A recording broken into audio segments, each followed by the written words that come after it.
welcome to the Book Island. So today I'm going to be doing the top 5 books of 2017, and I am so excited to share this video with you guys because there are some seriously good books in this stack of books that I've prepared for you guys. So really quickly I wanted to mention that none of these books are in the order of favorite to least favorite of my top 5. They're all pretty even to me. This is just like my top 5 books of the year, like ones that I enjoyed the most out of all the ones that I've read. So yeah, I hope you enjoy. So the first book I have to show you guys here is Tower of Dawn by Sarah J. Maas. Did I ever love this book? It was so good. Personally, I feel like this was one of my favorites of the series. Not my absolute favorite, but one of my favorites. And it follows Cole's adventures in the southern continent. The plot was really excellent, and the way that it fits into the whole story, the way that it was woven into the main plot back in our northern continent, in Aurelia, it was really, really well done. And we learned a lot of new things thanks to the southern continent and other characters. Another thing that I enjoyed was Cole as a character. I think he grew a lot in this book. To be honest, in Queen of Shadows, I didn't enjoy how he was. Because, Cole was honestly one of my favorite characters in, the first 2 books. And then he wasn't in Heir of Fire too much. He was in it, but I didn't feel like his arc was that important. And then in Queen of Shadows, I was just, kind of frustrated with how he was portrayed. But then I honestly think that this was such a good book because he wasn't an Heir of Fire, but this just, you see him grow, as I mentioned before. He just grew into an amazing character, and also the wheelchair representation, so the representation of him having a disability where he can't use his legs is very well done. I can't speak from experience because I do not have that disability, but I personally feel like I don't think Sarah J. Maas was trying to offend anyone, and I feel like Cole definitely ended up thinking of his wheelchair as not like a curse.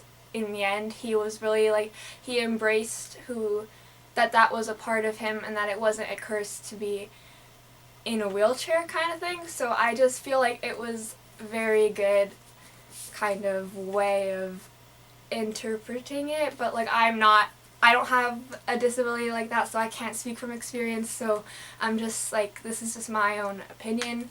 But yeah, so I really enjoyed this book. Also, the side characters were really good. Nesrin became a bit more developed in this world, so I'm really proud. Sorry, I rambled for so long about this book. I loved this book so much. It was really, really good. The second book that I'm going to show you guys today is Lord of Shadows by Cassandra Clare. Oh, okay. This book was it just tore me apart, and I had to slowly put myself back together after reading this book, and I was just what? What the heck? The ending in this book was so amazing.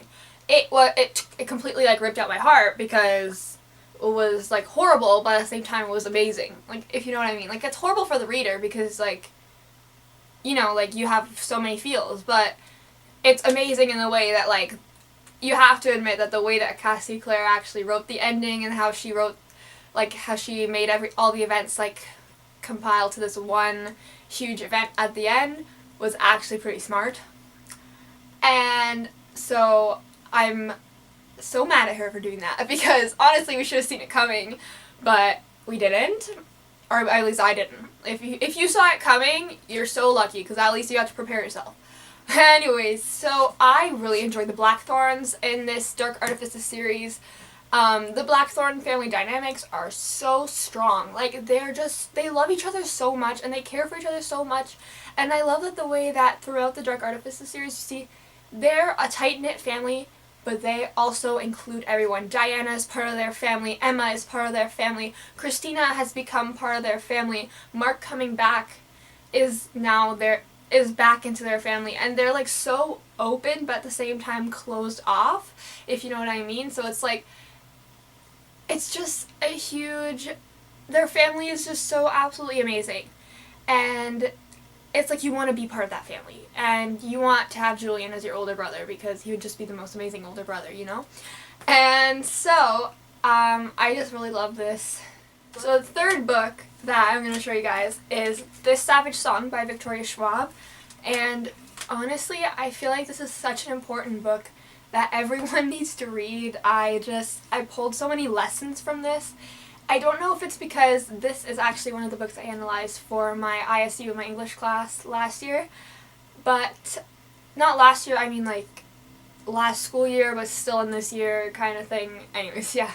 And so I really had to analyze this book. And when I analyzed this book, I found so many like hidden meanings and hidden messages, and it's just so important for everyone to read this book, because then you realize how important it is to stop violence. Like, violence is just the worst thing, and there are so many lessons in it about like the things you do have more effects than you even think, and you just really need to think about what you do before you do them and what you say before you say them. So I love how much this made me think. This, like the duology in general, because I read both the books of this duology this year, but I just feel like this one really stood out to me more for the lessons, just because I really had to analyze this book. And so I just really enjoyed this book for the lessons that it gave me.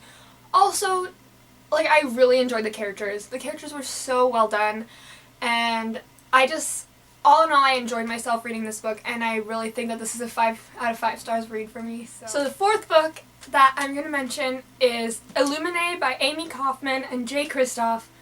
What a story! This is an amazing story. This is a very different format to books that I'm used to reading. It's told in a bunch of like dossiers and files, and it's really not a traditional way of telling a story, but I really enjoyed it, and it is such a fast read. It's so amazing. I also read Gemini this year. I read that for my 48-hour readathon that I did, or it's called 24-hour readathon on my channel, so that one.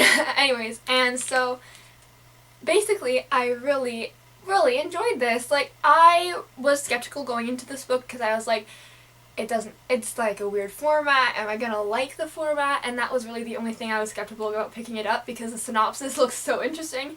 Picked it up, I read it, and holy cow was I ever impressed. Like, this was so amazing. The characters are very like developed, even though you can't actually read their feelings or anything like that, but like the authors still make them come across through the documents and things like that, which I find was really impressive. And also another thing is that there were so many twists and turns and like plot twists, and I was just like, whoa. Like, every time I thought the story was going to go one way, it went the completely opposite direction. Whenever I thought, oh, this is the end, this is so sad, like, they found a way to get out of these situations that were so incredible that I couldn't even imagine. Like, I would have never thought of it. If I was in this situation, I would have died. That's all I have to say. So these characters really impressed me, and I was really interested in the story. So the last book that I'm going to show you guys for my top 5 books of 2017 is Wonderland Warbringer by Leigh Bardugo. Wow. I filmed an entire review on this book, so that's coming up soon. I really enjoyed this, so I'm not going to give too many thoughts on it because they're all in my review, so you can check that out for more thoughts. So when I post it, you'll see. But anyways, so this was an amazing book. It was just, I love the fantastical element. You could really see Diana, the DC comic hero, her emotions and how she is, and it was really amazing. It was such a big story for girl power. I thought it was like really good and had empowered independent female leads that I really enjoyed. So those are all the books that I really enjoyed this year. Those were my top 5 books of 2017. And you know, subscribe if you want to see more of this.